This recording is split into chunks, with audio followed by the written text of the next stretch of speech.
dans ta présence, Seigneur. En paix.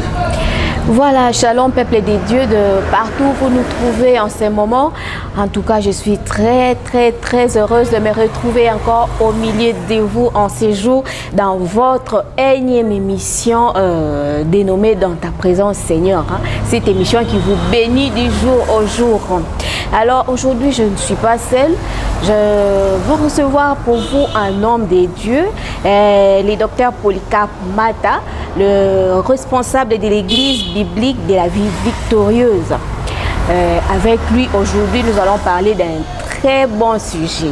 En tout cas, un sujet qui est vraiment en vigueur en ces jours, surtout dans nos couples.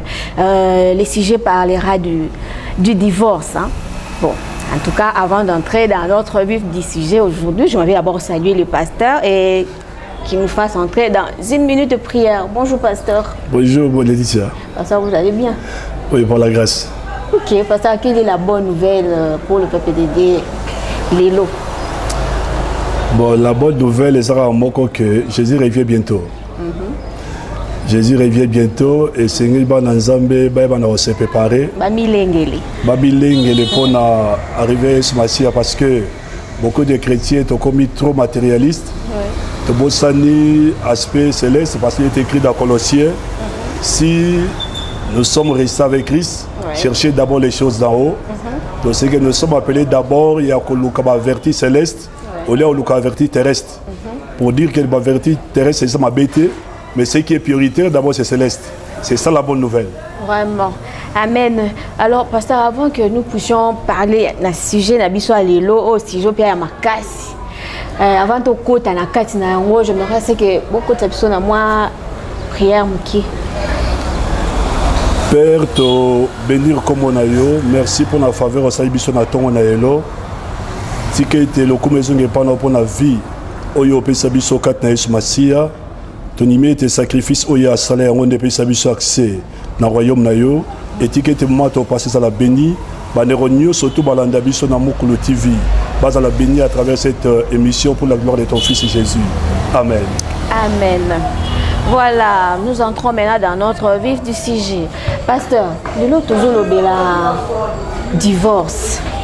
Mais je sais qu'avant tout le bela divorce, avant tout le divorce, il faut tout c'est quoi le mariage? Le mariage est ali bosangadi à deux personnes. Moi sina mobali o nzamba bongisi po ete bakoma eloko moko et angone to benga le mariage. Moi si na mobali bakutani comme il est écrit dans Genèse. Mobali alala ipongi Zamba longoli kote moko asali mwasi tanga la musie amoni osi ya osnaye et asali poème d'amour et tanga basangani yangoni tobenga mariage. En d'autres termes, mariage yali tanga batu mbali bakutani bayokani babalana et mobali yake o se présenter par appareil à mwasi après si tobenga dot et c'est ça le mariage. On y soutient sima et araba complémentaire pour na complémenter au esalemi na niveau ya coutume. Ok, merci pasteur. Merci koyo. On a tout le bel mariage. Mais si je n'ai pas et ça divorce. Bon, est-ce que tu connais banane ou divorce ces années? Divorce c'est li séparation. Na mukuse. Batu mbalo zamba sangisi. Tant bali ko tambola ensemble. Et selon baïmen, selon bango, pa to le belango. So bayo qualité, tant bazo kabwana, ya on est bien ngadi divorce. Mais pasteur, si on est nini bakoyo kanate alors que avant babalana pour elo pas déjà elo nzambe moko a permettre l'institution ya nzambe moko a permettre à ce que batuni bali bazala ensemble. Mais après bon surtout kaka non divorce côté. Si pour raison ni ça la été bato na ba divorcer. Merci pour la question nayo. Omoni bolelo ba cause comité moi tellement trop. Mais par rapport à la parole, les emballés qui ont accepté jamais divorce. Mais si tout le monde a divorcé seulement, d'abord, par rapport à langage à Moïse, ils ont à cause de la dureté à Kériamoto.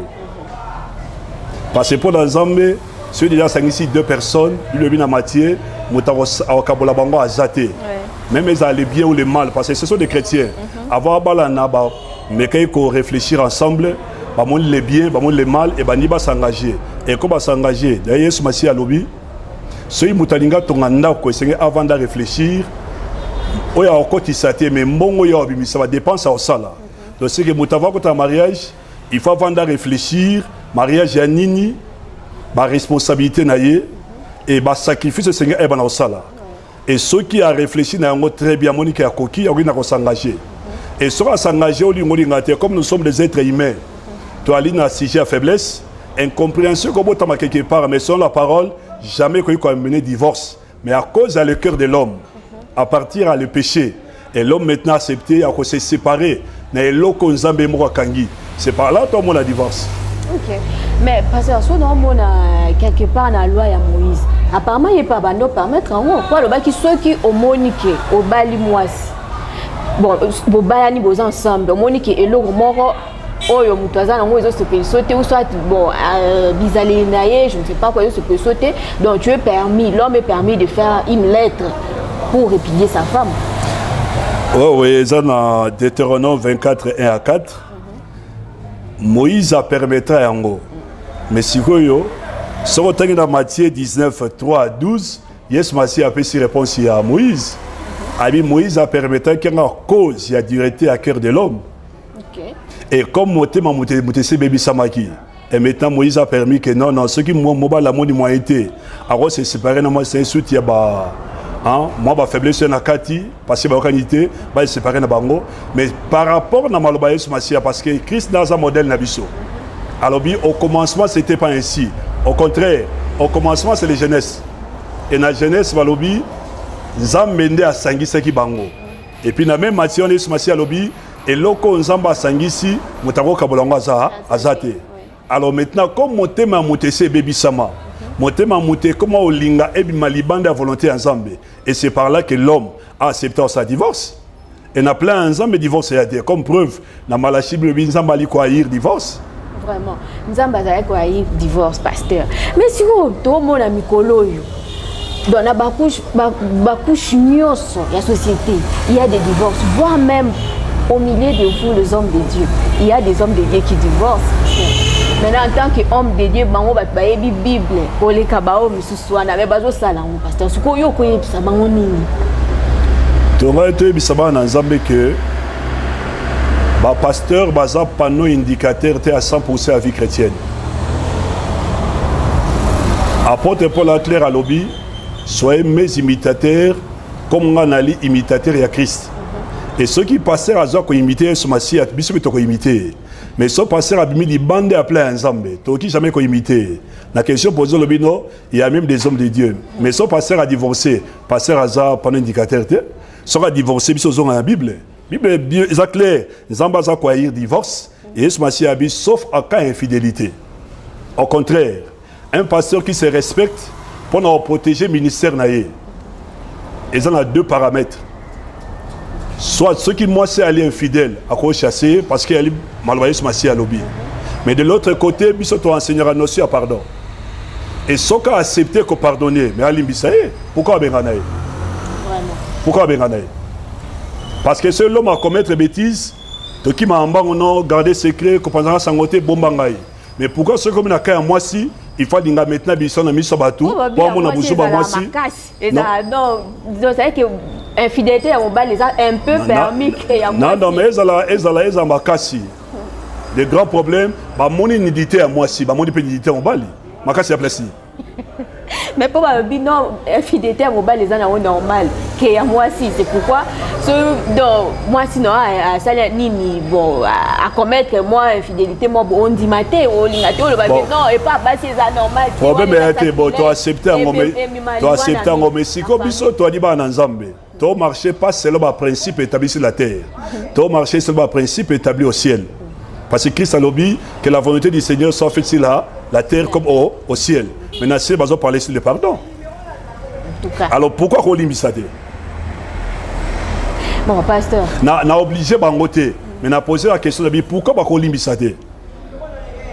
Alors, selon le langage à mettre, ceux qui sont infidèles, ceux qui commettent adultère, mais ceux qui sont adultère en frère, nakangi mwasi asipose na mobali et mokili yebi na ngote ça c'est que ngana mwasi sangai alors pourquoi n'a pardonner Dieu parce que lorsque ça grave et ça que et panzani partout batba qui sango témoignage et sambwe là c'est autre chose na kolimbisa comme na kolimbisa parce que témoignage c'est même mise bateau mais sur lorsque c'est bombani soit entre nga na mwasi sanga soit nga na deux diacres 4 personnes bah bien côté alors pourquoi go sunga entre biso 4 ans to limbisa il faut que il faut na benga nae on tu ça ba pour ça en zoto vraiment ok donc maloba pasteur ezake atokani moi sinon l'infidélité mo boye que tant que ceux qui entre bino donc on est capable de pardonner ya pardonner limbisaye pourquoi il faut bien mais si ceux qui sont comme continuer bon au kangi lelo a olimbisi ça passe au yo qui lui sous faut continuer à pardonner maman moni bo toté à la chair tu as vraiment mon makasi ici bat monsieur mais ici biso mo comme un problème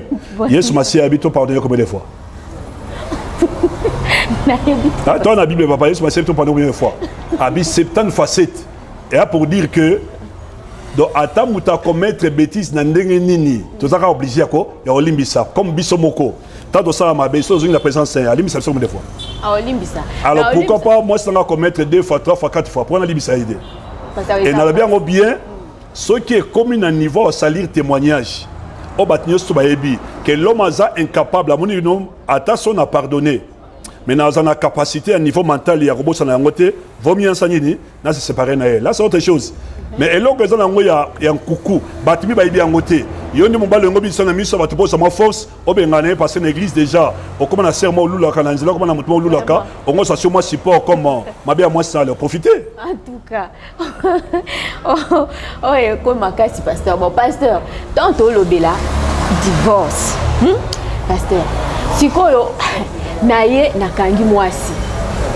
parce okangi mwasi en tant que homme nzamba lobito limsa parce que lui il est bon il est surnaturel ngana za mutu parce que vous êtes un homme de Dieu un homme oya zala makila na mai okangi mwasi na mobali donc pour pardonner parce que atezaki entre bino mbale donc au supporter to suturakaka aussi yebisi batu parce que ça te dépasse et puis ça te dérange tellement que na la culture africaine to yebi que ceux qui moi si à commettre adultère yeni mto ko ta malédiction na vie akome ma voix même liwa na bomo ya mobali bon est-ce que mobali wana oza pena na facilité wana mobali azolanda biso na minute oyo akangi moi si ne boya super facilité que non pour pasteur alobaki tikana dimbisa.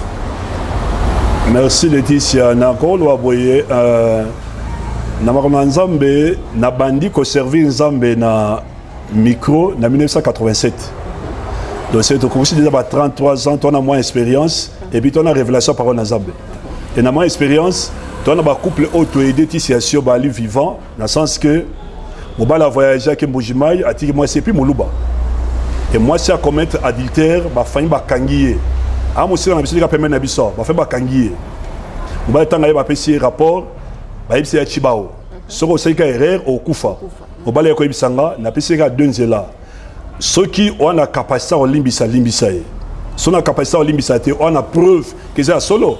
Mais on n'est pas ça infidèle. Voilà, papa n'a moi ça m'a tellement trop, n'a joué ensemble la pour biso. Moi je ne crois pas na Chibao. Et aïe, n'a prié pour na bango limbisi moi si. Ah to balé ça machine na bana trop à Chibao que d'ab. Vraiment. Chibao est salarié, azo vivre. Ok, merci pasteur. En tout cas, pasteur autour de biso le pardon. Donc, en cas d'infidélité, tant que aussi vous premier ensemble, vous balani, donc, pour divorcer, cause à la hello, on dit moi j'ai mon robot, j'ai un ping-pong idée. Vraiment, les lobali, le bio divorcé. Et puis, pasteur, quelque part, la Bible, n'a habité si je me trompe. On a moni quelque part, bazoloba. Ceux qui ont divorcé, donc, vous balani ensemble, la mission d'Amenda, mais qui vous ensemble. Et qu'un jour, il est arrivé que vous divorcez. Alors, entre les deux mouvements côté, à Kokyo Bala, tout moi, chaque bala, quelque part, ou soit mobile, à bala, moi, si nous sous, à cause de la montée, ceux qui ont un oiseau commettent adultère. Donc, à cause de la montée, ceux qui entre les deux, moi, quoi, parce que bon, mais quand on lit, la vie, non, mais c'est clair. Yes, Massi a parlé en Matthieu 19, apôtre Paul on a 1 Corinthiens 7, 1 à 5, et puis 1 Corinthiens 7, 10 à 16, c'est clair. Dès que Sangani, et puis Lobi, et Loko Nzamba Sangisi, s'il vous plaît, mariage c'est la volonté ensemble. Nous soulignons mariage dans 3 étapes. Et mariage à sol les a d'abord coutumier parce que beaucoup de pasteurs non son mariage à l'église c'est batana à balanité mensonge. Et puis sur pasteur to bali sa batuté, batabali sa batuté ça va parent abana. Parce que on va dire à d'autres, monsieur de la d'autité. Ceux qui coutumier l'équipe qui dans l'état pour les protéger par des lois. Et bah dans l'église pour les en faveur et ensemble. Comme preuve et oui qu'il y a une église. Tout quand on a bureau même nanda comme même temps à Wednesday, un mariage. C'est ces éléments. Alors, ce qui est arrivé que mariage Joanna Bakabwani, la Bible est claire. Mon côté à Kobala, il faut pas dire que célibataire, ti mon corps koufa parce que c'est lié à la loi. Loi est en Zambie, mais la loi n'est pas monde. Alors, si moi ça koufite au Kobala, moi c'est Moussoussou. Au moins par rapport à la parole, bien sûr la parole. La Bible dit à Isaïe, à la loi et au témoignage, si on ne parle pas ainsi, il n'y aura pas l'aurore. Et on a besoin de lumière. Pour lumière, il faut autant pour la parole et le témoignage. Et si moi c'est koufite au Kobala. Mon comité de Ambeba. Vraiment. Au tir d'adultère, à tous à passer aux annonces que ça va tout. Et ton gars, ça va ensemble que même à ton monde passer à bien, à ton monde passer à quoi si bateau, à ton monde passer à sa guérison, il y a un monde après via approbation ensemble. Ok. Bon, pasteur, si quoi on a habité conseil nini pour la minute je sais il y a plein de couples donc au bateau surtout na temps les lots na habité. Mais éviter son cause des années, soit il divorce, et aussi mamie, pour plus surtout que seule cause il y a divorce ou pour ça c'est que tout va divorcer. Et ça au moins infidélité. Mais si quoi, tu remarques que couple ils ont divorcé donc facile pour se marier et puis très facile pour les choses pour nini pour divorcer. Bon ça lundi peut boyer et ça donc problème peut aggraver. Là je sauté pour na peki ça qui a bima boyna kuti abimi wala sikaza mutu makasi allez akende kuna ote na divorcer pour na yebisa ke loko boye ayo kité akende kuna bon parce que oyebi sa batwa na nini na minute oyo bato bazo kena ko divorcer na minute oyo ko yebisa bango nini. Toujours parler sur la vie chrétienne, toujours parler sur bateau abongo la mitema oba osambela même oba sambela te ba na biso parole est claire. Si réellement tu as ensemble, la Matthieu, je crois 7, yes Matthieu à lobby, 2 personnes ba otongandako. Et ndako ba otonga bango nyonso tout bazar ba matériel ndenge moko. Mais l'autre a tongi li kona zelo, l'autre a tongi kona la fondation. Et tant mbongeye oya zelo ko y passer fondation ezate. Mais l'autre a biki parce que ndako ne tonga me kona fondation. Et ngolo ba que yes Matthieu mal biango. À lobby l'autre a tongi du kona zelo eza moto ayoki matie kat na bisalate. Et l'autre a tongi kona fondation eza moto ayoki atie na bi misala engolo ba que so to di ba na nzambe d'abord 1 vi na biso tonga mi kona Yesu Masiya à sa fondation 1 Corinthiens 3 et 2 comme Yesu Masiya à sa fondation na biso toza obligé au tambola selon ba inscription o ya pesi biso selon malobana et malobana za clair. Moto andimele Yesu Masiya andima sacrifier vie na ye qui jamais quoi acceptable blesser l'autre. Parce que Yesu Masiya lobini Marie aimez votre femme comme référence à Moko comme Christ a aimé l'église. Et femme soyez soumise comme Christ. Nous sommes tous les Yesu Masiya et si réellement bolingo vani connaît Yesu Masiya et je crois compréhension aux ala ataba imperfection ali mais comme Christ a dit socle ali base ya diba na biso. On ne dit jamais tous se séparer, tous on va l'ensemble la biso. Et c'est par là toi dans la force. Mais beaucoup de gens vont ensemble là. Mais vient à bango ton ami qu'on a parole. D'abord bali mal préparé. Et voilà pour toi mariage il y a des kamba bana mikete. Il y a des kamba bato bana maturité. Parce que moto a maturité à quoi il faut accepter. Attends moi ça commettre bêtise bali bisaï. Attends bala commettre bêtise bali bisaï. Mais les comment dit comme non n'a pas ça que l'amba repasser nga de temps tourner albina on a un tabac. Comme les gens t'as quand abisanga ne akende. Baza bato ba di bande la parole parce que tant abio en tabac selon parole soit c'est bolimbisi limbisai. C'est ça le grand problème. Ce mouta kufa kat na Yesu Masiya te pour accepter malobanza mais ça un problème. Vraiment. Alors conseil topé sabango tozonga malobanza na biso tozonga na discipline ya Bible et nzamba okumisamo. OK. Parce que bon cholo ba ake non ce ne sont pas les hommes de Dieu de ba lisaka. Donc babal ça bango déjà la famille. Bon, si c'est arrivé que Nakatia couple mon robot, problème est allé ou soit moi chacun se plaint soit chez ses parents pour dire non, on a encore kananga sous libala na tête, mon banana bête nga boy. Maman siliki to papa siliki a le non, on a encore dit ma bon témoin nga ko souffrir boité. Allez, moi je vais se vous coucher divorcer. est-ce que d'habiter parents ont beaucoup de na minito parents ont permis de rappeler le divorce na kaja aza nzamba limisa aza apparemment irresponsable et en gros na niveau église tu ça va niveau ko zo témoin te pour na plaisir à zo témoin parce que témoin c'est dans la Bible pour zo témoin il faut zo témoin à sa matière au pas dans la connaissance ya parole nzambe et puis azo vivre mal bango et sa connaissance katinaye pour na nini ceux qui totali mariage tu as un parent tu as un témoin tu as un pasteur mais s'il y a un problème si réellement parent bongola motema mais landa parent expliquer pareil comme azamo na nzambe abongola motema amabino na maloba na nzambe et so para monika okokate bon pas pasteur a aidé dans la lumière de la parole et pas apparent toi on a problème parce que problème so apparent basa pagan bazo vivre selon ba coutume na bango selon ba principe ya monde on te biso na bango to vivre ndenge mokote et on a l'ébsa l'église papa na yo na pasteur na ba mona ndenge mokote yango ezala bien s'il y a un problème d'abord commencez à voir votre pasteur expliquer le problème, passer un peu sa conseil et après on va marcher. Parce que ma parole a la façon de réfléchir ça. Na coutume na biso, moi ça na mobilité, na coutume na biso, ba mon na mobilité, na coutume na biso, so moi ça tient musapi, faut bengana on a coutume na bango, mais c'est au coutume na biso c'est la Bible. C'est au Bible obinini, so moi ça tient musapi limbisaye. So moi ça tient musapi limbisaye pasteur. Merci copain. Non, là moi ça c'est déjà c'est depuis 81. Et l'autre, on a 2021, 40 ans d'existence. Toi, ensemble, est-ce que ma belle, ça a quitté? Des fois, ça a quitté le trop. Mais ton limite, ton marché ensemble, 40 ans, tu as la misato. Ok. Et elle dit, ça bala, mi balé frère. Quand tu as la misato, tu aussi, c'est dans l'académie. Tu as avancé? Vraiment.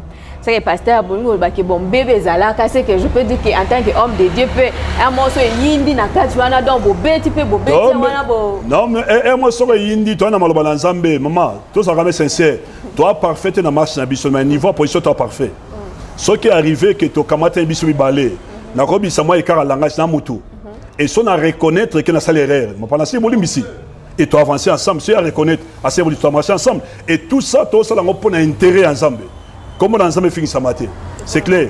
Sauf pour l'ensemble était à mon côté. Mais à cause, pour la on a Philippien, on y a sauté pour un bénéfice, comme Eloko Pamba, pour la connaissance dans ce cas de Somacia.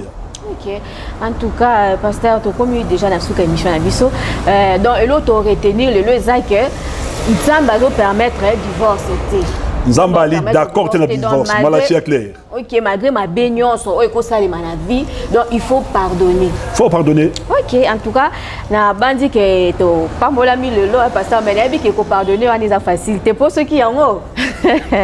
De ma balle kufa pas battre. Te ko pardonner maman te okana. Ko pardonner par rapport à la parole et à facilité mais nous avons le Saint-Esprit. Et comme nous avons l'esprit en nous et comme nous avons facile. Ce qu'on nimi molimo na nzamba kambayo, c'est clair. Mais ceux qui sont résistants, comme difficile, ce lobby, prenez mon joug est si doux et léger. Parce que la vie chrétienne a été difficile, mais l'aspect léger, et on a quatre pour la nuit. Parce que nous avons l'esprit de Dieu. Alors, tu vas conduire. Ok. Pasteur, c'est comme moi, exhortation mouké. Quand tu as souka, moi, exhortation mouké par rapport à ce sujet, le pot édifié, moi, tout dans notre que la vie, moi, temps, bon, mais quand ça peuple de Dieu, comment, moi, conseil pour éviter. Bah quoi na divorce pas prendre to pesa libota na nzambe conseil oyo mariage et aussi en maturité et pendant mutako ta mariage il faut d'abord comme mire parce que elle nzela ba kota bazonga asimate c'est qu'avant au côté il faut réfléchir malebele et so monique au ko s'engager et on est bien à s'engager et so bi ko s'engager ko ça l'aventure parce que la Bible est claire. Et un zélo sur le côté bazonga asimate. Pour l'andater parce qu'un tel a divorcé, un tel a divorcé, on a raison d'aller tel dans et puis surtout par rapport à la parole. Et conseil tu peux savoir dans Zambé. Toti à la lumière de la parole de Dieu. So to lingi to ko na mbebate. Bible est claire. Même à ceux qui mbeba parce que nous ne sommes pas parfaits dans la marche nabiso, mais dans la position nous sommes parfaits. Et tout ça il faut marcher dans niveau de perfection. Mais ce qui est arrivé que moi et côté Bible est claire. Limbisa, le pardon et la puissance qui libère. Et Yesu Massi a lobby ceux qui ont limbisate et ceux qui ont pour salimbeba aussi pour limbisa pas naie il y a pas limbisa c'est qui dans notre père so limbi aussi pour limbisa oté et pour nango tout ça ventrier dans niveau mariage et linga au vent de réfléchir so moniko comme mire il faut s'engager, mais pour s'engager, il faut se préparer. Tout le monde est maman à l'époque dans les parents, mais pour avoir un mariage, bah qui kumbi non, qui kumbi bazu bango bache bango quelque part, bazo quoi enseigner bango c'est quoi, mais biso lelo, moutako ta mariage, pas préparation à l'ité, bah enseignement à l'ité, bah ici bango c'est la spiritualité. Non non, ce n'est pas la spiritualité kaka. Et aussi il faut un niveau intellect, intelligence ça yo, selon Romains chapitre 12 est à la renouveler. Bataille sur le mariage c'est quoi? Bah responsabilité à moi ces anines. Il y a mon bas les anines. Bah devoir les anines. Et ce que tu comprends des nions surtout tant à Zokota. Et je crois que tu as un bébé au Zala, mais au Zala est fort. Il y a marché selon le principe, la parole en Zambé Nabiso et un régime à réussir en haut. Ce biso ça dit 40 ans de mariage. Tu vas ensemble. Et c'est un bébé Zalaïté, un bébé Ali. Mais tu as comprendre dans Zamba Lingi. Et tu as priorité dans les Zambé. Et tout ça, les efforts, tout c'est spécialisé les Zambé. Et les autres ensemble. Et tous marché ensemble. Et Zamba sont Abiso. Ok, pasteur, moi question où tu es dans un temps bonjour exhorté à pasteur.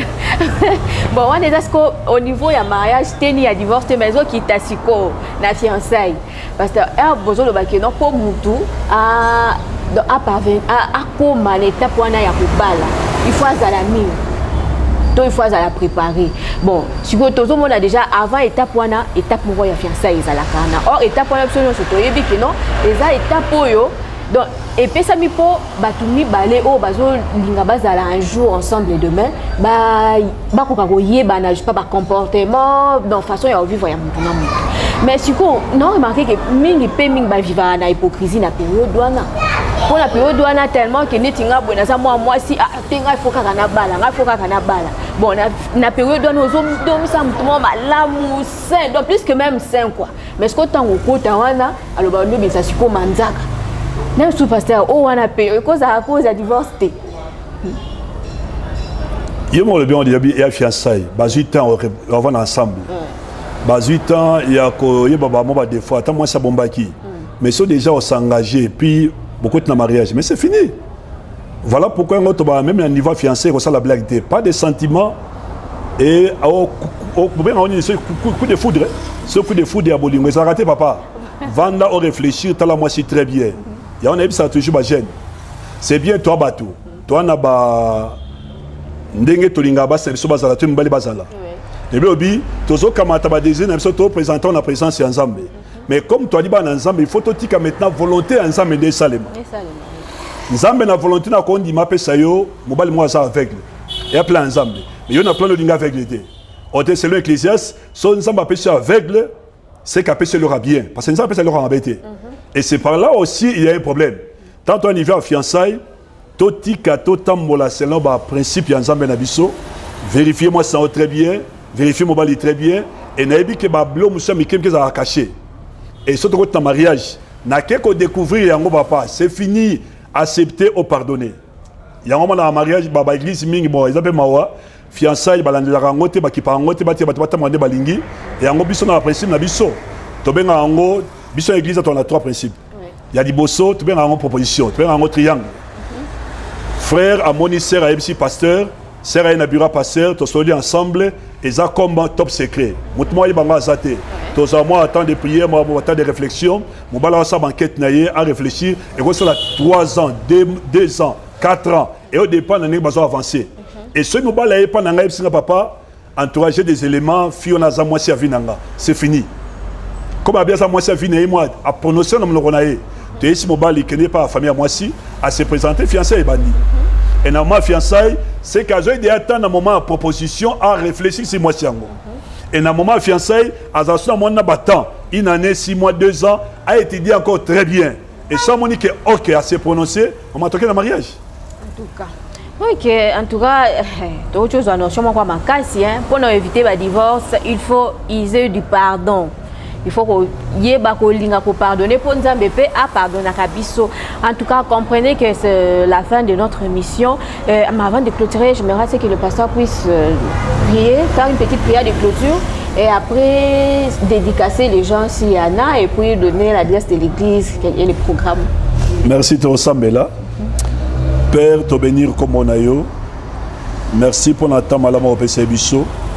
Toali koti kabande konyo surtout bazolanda biso na Mukulu TV tika ete nzambe semence epesami à travers émission oyo ezwa esika na mitema na bango et ba onyo surtout banga ke na divorce o ba okibiso nzambe tika ete toucher mitema na bango ba yeba na kozwa notion assure le pardon be ba na ko pardonner pour na gloire na kombo na yo ba mariage ngeke ko buka na nzambe sunga bango bazonga na parole na pour na gloire na kombo na yo ba onyo surtout bazolinga ba kota na mariage nzambe sunga bango ba sosola ba engagement o ba ni ba kota na ngo pour na gloire na kombo na Yesu Masia.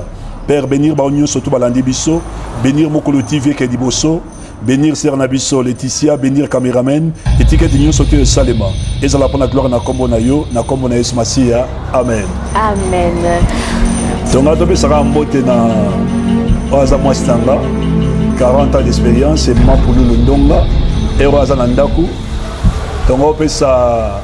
Bandimi l'église biblique de la vie victorieuse et ça sur avenue Kassam 23 na banda siki une référence à l'IPMN à collège Saint-Michel au Benango Imac et topesi banderonio surtout bayibiso mbote et surtout mon père spirituel papa Kalonji François Ali docteur Azana Mbiza et baonio surtout balandi biso bayibiso topesi bango mbote na kombo na Yesu Masia parce que tout bito dédicacé batio surtout et ça problème autobi on a ne bakoki et ça malamu topesi église de la vie victorieuse mbote topesi communauté centre chrétien la cité d'espérance mbote mi na kombo na Yesu Masia et topesi ne relation bavo na poto mbote nzambe asa bino bolamu.